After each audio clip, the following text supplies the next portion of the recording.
I think where I was personally, where it made sense, where things connected for me, was one time down the after-school program. There was one of the kids who was acting up.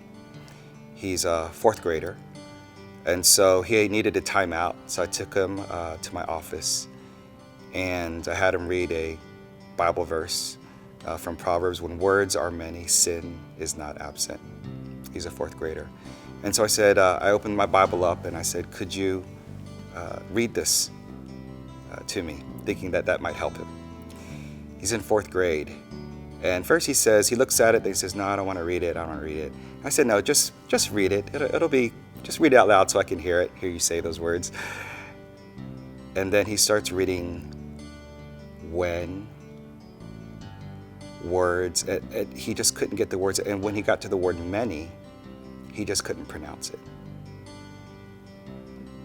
And that's when I looked at him, and then he looked at me, and he realized that I realized that he was a fourth grader and he couldn't read. And then he slumped back in his chair. And I realized, I've heard these academic terms like opportunity gap and achievement gap, and that's the moment for me where I realized it's so much more than that. This child will not have the same, it's the emotional gap.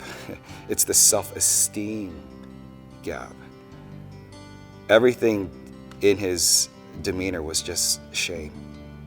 Everything in me just screamed, this is not right. How can this be? That did it. That's what did it for me.